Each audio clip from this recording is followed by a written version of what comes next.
जगद्गुरु संत श्रेष्ठ तुकाराम महाराज यांची पालखी आज बारामतीमध्ये येत आहेत। बारामतीकर मोठ्या आनंदाने उत्साहाने या ठिकाणी पालखीचं स्वागत करण्यासाठी आलेले आहेत।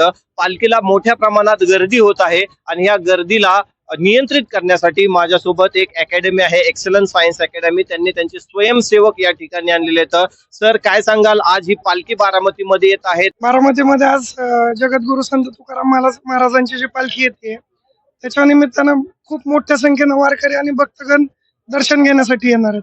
मग त्यावेळी गर्दीमध्ये कुठं धक्काबुक्की, चेंगराचेंगरी, गर्दी ही प्रकार घडू नयेत त्यासाठी आमच्या अकॅडमी मधून 50 विद्यार्थी आम्ही इथं पोलीस मित्र म्हणून गर्दी नियंत्रणासाठी घेऊन आलेलो आहोत। काय, कशी संकल्पना समजली? तुमचं हे पहिलंच वर्ष आहे का याच्या अगोदर तुम्ही कधी केलं होतं या काम? मागील वर्षी जे पालखीच्या बंदोबस्तासाठी पोलीस येतात बारामतीमध्ये, जवळपास मागच्या वर्षी 500 पोलीस आले होते पालखीच्या बंदोबस्ताला।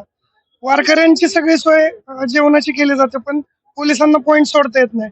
मग मागच्या वर्षी देखील एक्सलन्स सायन्स अकॅडमीच्या माध्यमातून आम्ही 500 पोलिसांना सील पॅक जेवण आणि प्रत्येकी 2 बिस्लरीच्या बॉटल हा उपक्रम घेतला होता। आणि इथून पुढे प्रत्येक वर्षी एक्सलन्स सायन्स अकॅडमी तर्फे पालखीच्या वेळी, जगद्गुरु संत तुकाराम महाराजांच्या पालखीच्या वेळी काही ना काही सामाजिक उपक्रम हे घेतले जाणार। आज बारामतीमध्ये पालखी येणार आहे। बारामतीचा विठ्ठल अजित दादा आज आपल्यामध्ये नाहीयेत। काय कशी आहे तुमच्या भावनात, काय वाटतंय?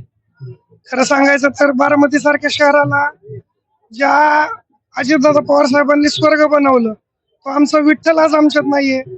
आमच्या घरातला कुठला तरी व्यक्ती गेलाय, आमचा वडील गेल्यासारखे आम्हाला आज दादांबद्दल भावना आहे। पांडुरंग चरणी आमची एकच प्रार्थना आहे, समस्त बारामतीकरांचीच नाही तर समस्त महाराष्ट्रातल्या जनतेची हीच प्रार्थना आहे की आमचा विठ्ठल आम्हाला परत पाठवून द्या।